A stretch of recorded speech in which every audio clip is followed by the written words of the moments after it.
Last time on the Tariku podcast.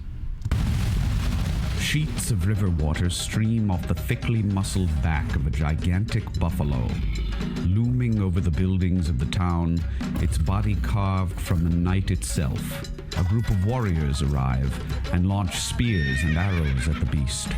Some stick in its hide, but the buffalo simply shakes itself as though shaking off water, and laughs in a deep, otherworldly woman's voice as the missiles go flying in every direction.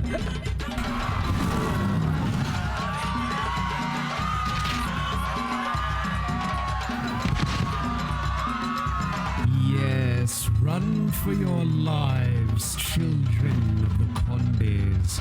Your suffering has barely begun.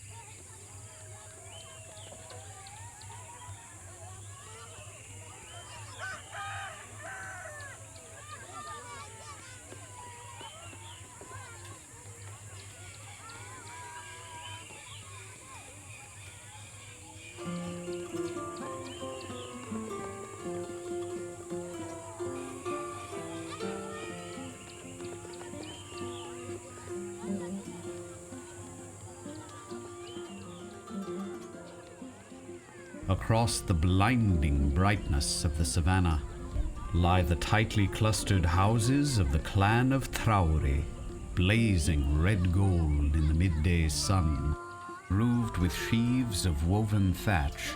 It is just after harvest time, and the great cubic bales of millet are piled neatly in the village center, not a grain out of place, ready to be loaded into the monolithic silos that stand nearby, austere as tombs. The hand-cut doorways of the Traore huts are draped with bolts of brightly colored cloth that serve as doors. Here one does not knock, but rather stands at the door and calls, "Koko." One hut stands apart from the rest, sun-dappled in the shade of a nearby baobab tree. The opening of this house alone lies bare, with no cloth to cover it, and only one adornment. The sun-bleached skull of an owl hangs in the doorframe on a strip of creaking sinew. The skull swings lazily, disturbed not by any breeze, for there is none, but by a tall, lean youth who has just bumped his head on it. With long fingers, he reaches up to steady it. His younger brother, stocky and powerfully built, has already crossed the threshold of the hut and passed beneath the fetish without troubling it. The younger brother turns back to the elder and glares at him for his clumsiness. The tall one shrugs sheepishly. Both boys carry polished bows and capped leather quivers on their backs. Both wear the tanned and rugged mudcloth garments of the Don Solu, the hunters of the bright country. On the dirt floor of his hut, the Nyanyininaa sits on an old goatskin near a small fire. He is a gnarled, ancient little man, his eyes entirely white and staring upward. Bound by a rawhide thong around his neck is a small leather pouch. Okay, sons. Musa and Dantuman. Going off hunting, are we, boys? The two boys advance a few steps into the hut, and we can see them more clearly now. Their faces are as though two different artists painted portraits of the same young man. The elder, Musa, is long and lean, and looks to be always daydreaming. The younger, Dantuman, is sturdy of build and stern of countenance. Musa, didn't you say he was blind? He is blind. Then how did he know who we were? I told you he was a Nyanyininaa, didn't I? Indeed I am. Come to see if your stones are sweet before you try your luck in the bush? We have, Nfa, for we have heard it said that you are a seer among seers, and that the future holds no secrets for you. We have brought you a gift. Musa nods to his younger brother, who takes a parcel wrapped in cloth from his hunter's bag, unwraps a generous haunch of goat, and places it in the lap of the diviner. The diviner reads the texture of the meat with delicate fingertips and smiles. He sets it by the pot, takes the pouch from around his neck, opens it, and pours into his palm a pile of small, polished stones. He shakes them very deliberately between his clasped hands as he mutters a set of incantations, turning his hands over at intervals determined precisely by some secret formula only he knows. When he has finished, he scatters them on the goatskin before him and studies them intently. You must go to the lands of the Conde. Perhaps you have heard of the monstrous evil that terrorizes the people there. The buffalo.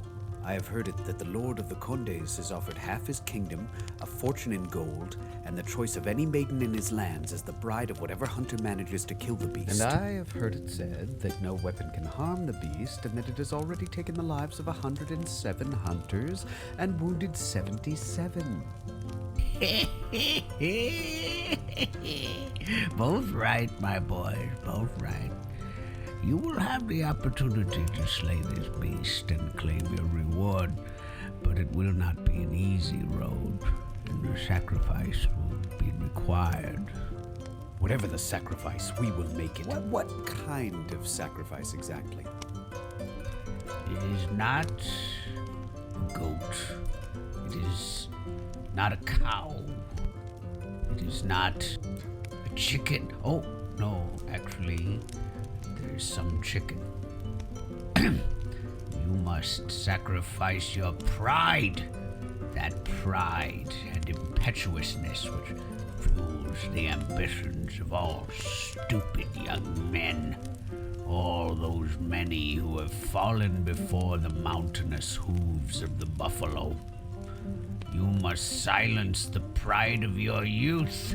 You must watch and listen carefully and attend to all that you see. Miss nothing.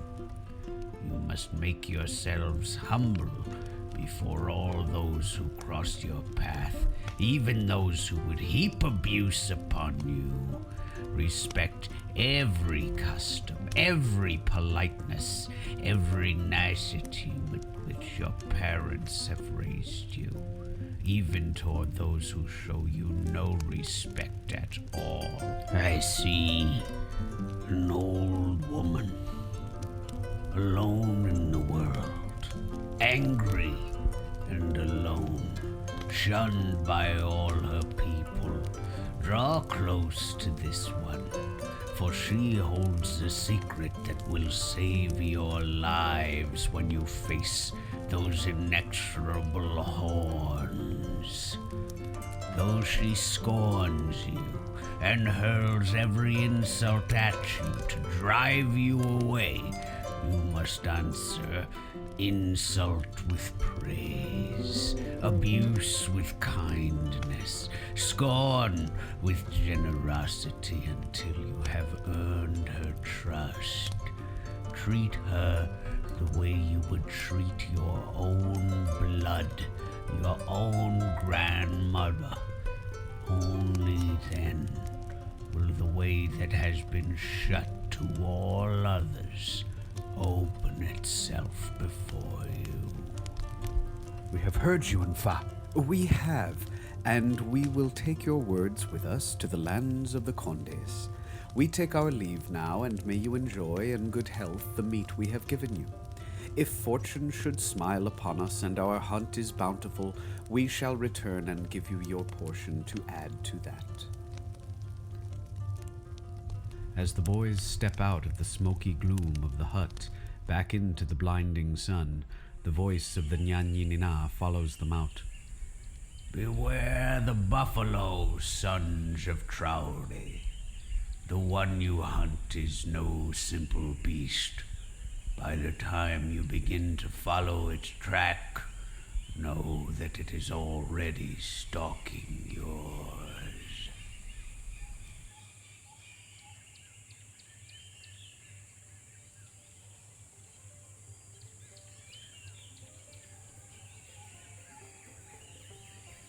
How much dried meat do we have?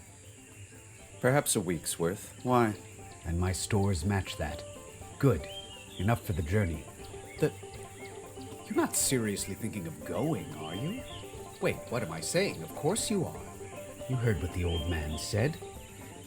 I did. I heard all about the mountainous hooves and inexorable horns. Oh, here we go. And then I swear I heard some very intelligent person mention how the buffalo cannot be harmed by any weapon, and how it has already killed 107 And hunters. wounded 77. Yes, I remember someone said that, but I do not share your high opinion of his intelligence. The old man said we would succeed where the others have failed. All we have to do is be nice to some old lady. Yes, until we earn her trust and she opens the way for us, whatever that means. A little vague to risk our lives on, little brother. You're the one who said we should go to the Nyanyanina in the first place. Now you don't like what he had to tell you? Well, I thought he was going to tell us how not to die. He did. If we kill this thing, we'll be kings. Rich kings. With beautiful wives. Have you seen the Conde women? And if this thing kills us, what riches will we have then? Coward. Idiot!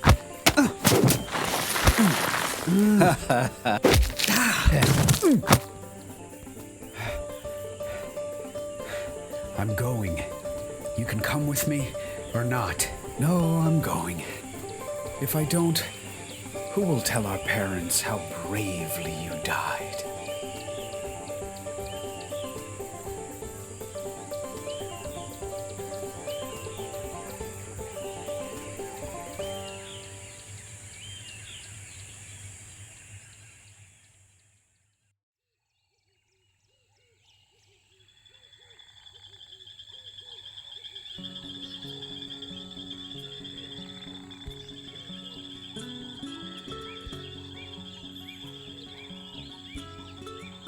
On the crimson frontiers of Sangaran, in the dull red glow before dawn, an old hunter leaves his hut in search of a certain plant. He finds it in a grove nearby, a tall liana. Yellow star-shaped flowers, each with 4 flame-red tongues lolling from its mouth, and long weeping tentacles like a jellyfish. The hunter draws his dagger, brings it to his lips, spits lightly on the blade, and whispers an incantation he learned from an uncle of his when he was young. He circles the shrub 3 times before carefully harvesting the bulbs and the eye-shaped leaves and returning home. The roosters have begun to crow in his courtyard as he crushes the bulbs in a small mortar with the butt of his dagger, pausing every few strokes to whisper more incantations and saliva into the mixture until a paste is produced. He leaves this to warm in the sun while he washes his body with a protective medicine made from pulping the leaves in water.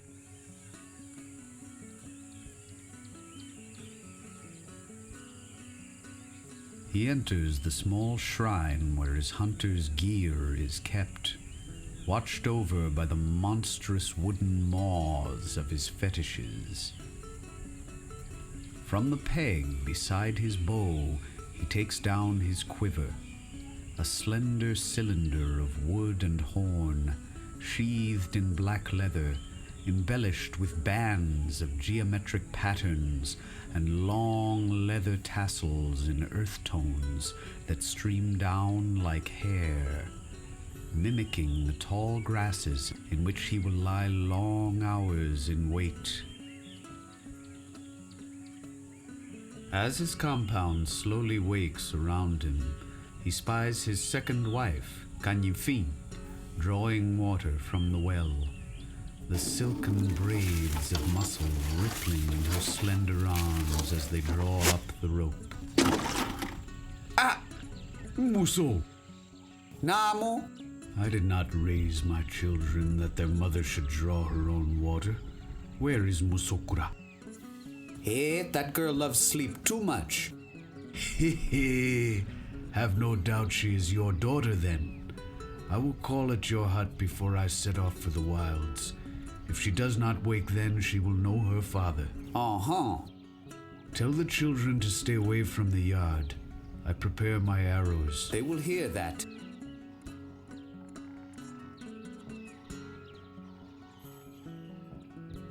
He settles himself in the courtyard by the large, flat stone that serves as his workbench. Upon this, he places the little mortar full of paste, the ebon quiver, and a stack of the broad leaves of the toro tree, picked the day before by his children. He pops the conical leather cap from atop the quiver and draws forth 3 slender shafts, unfletched, with double-barbed heads of burnished steel.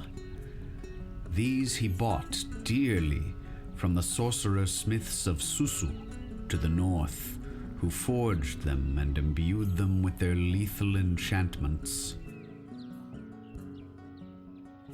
He dabs these 3 at a time into the paste, like an artist dipping brushes into paint. Once this is done, he wraps each individually in a toro leaf.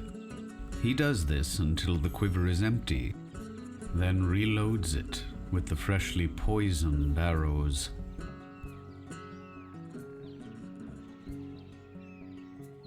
In his shrine, he dons his donso dileke, his hunter's tunic of tough mud cloth.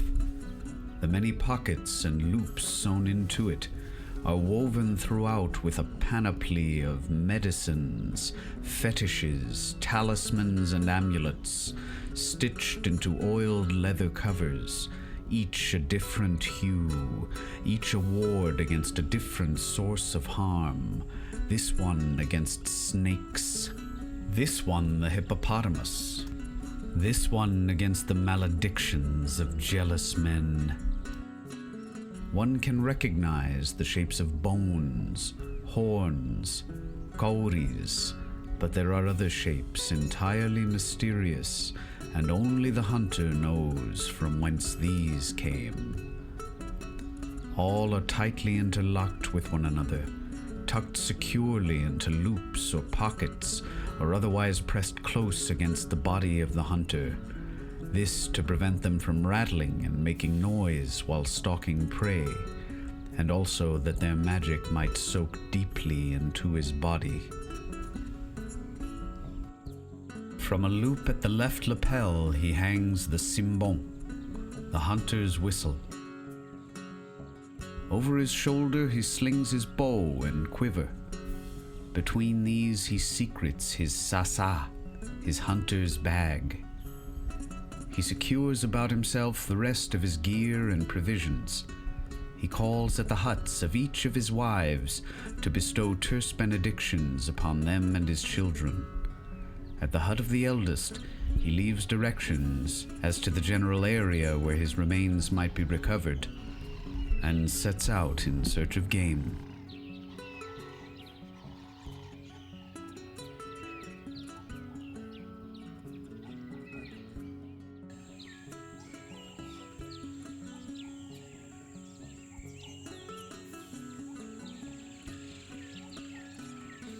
The big male patrols the edges of the herd, his spiraled horns like the strange weaponry of some alien land.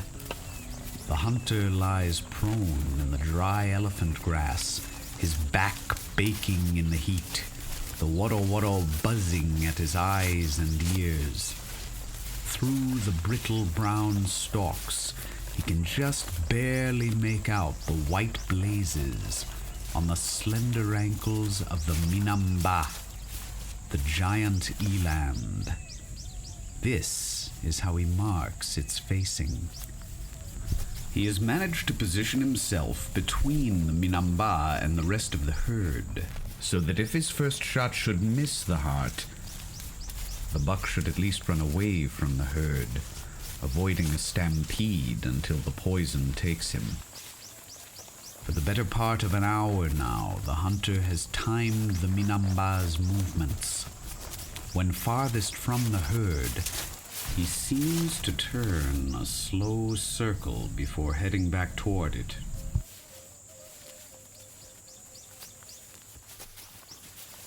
The hunter has watched him do it twice so far. If he turns a third time, he will know his moment has come. 3 arrows are already knocked to the string. The Minamba shuffles his hooves in place. He begins to turn. No, not yet. Not until he shows me his whole flank.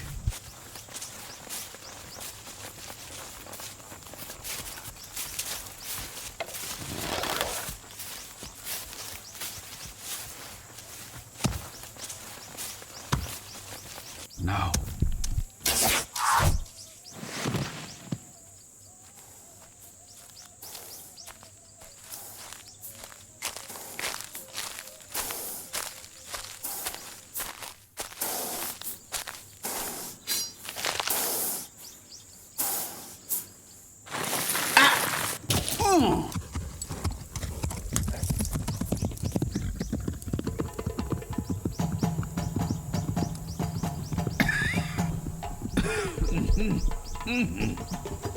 Hey, Minamba. So you mean to make this old man chase you, huh? Donsoyae dimidi. Hunting is suffering. Ah, well. Let's get after him.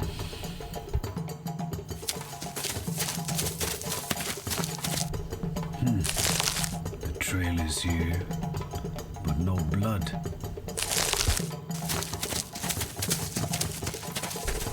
One over that ridge looks like dust is still settling. Ah! Found you. Munching on grass like nothing happened. Huh? No more running for you. He has a certain charm on his hunter's tunic whose name means trip. He touches it and calls its name aloud to activate it. Ferike!